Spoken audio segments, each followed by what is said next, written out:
ఈ మధ్యకాలంలోనే శ్రీకాకుళంలో శ్రీకూర్మంలో, అది కూడా శ్రీకూర్మం గుడి, శ్రీకూర్మం గుడిలో కూడా ఏ రకంగా తాబేళ్లు చనిపోవడం కూడా మన కళ్ళెదుట చూసాం.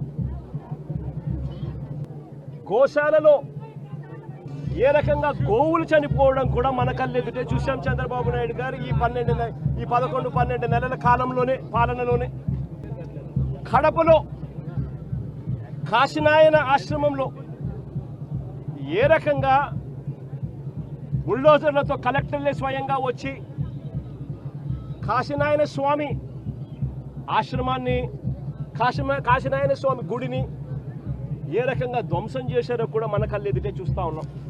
గుడులు గోపురాలకు సంబంధించిన వ్యవస్థల మీద ఆయన చూపుతా ఉన్న శ్రద్ధకు నిదర్శనం. పుష్కరాల సమయంలో కూడా గతంలో చూసాం ఏ రకంగా 29 మందిని బలికొన్నాడో కూడా మనం చూసాం. గోదావరి పుష్కరాలలో, రాజమండ్రిలో. నేను అడుగుతా ఉన్నా, ఇన్ని ఘటనలలో అన్ని ఘటనలకు జరిగేటప్పుడల్లా జరిగిన తర్వాత వస్తాడు, వచ్చి ఒక కమిషన్ వేస్తున్నాను, విచారణ చేయిస్తాను అని చెప్తాడు. ఇన్ని ఘటనలు నేను చెప్పిన కనీసం ఒక్క ఘటనలో అయినా కూడా సీరియస్గా ఎవరి మీద అయినా యాక్షన్ తీసుకున్నారా అని అడుగుతా ఉన్నా.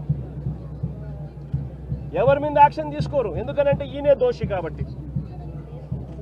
ఎవరి మీద యాక్షన్ తీసుకోవాలని వస్తే ఈయన మీదే తీసుకోవాలి కాబట్టి ఎవరి మీద యాక్షన్ ఉండదు.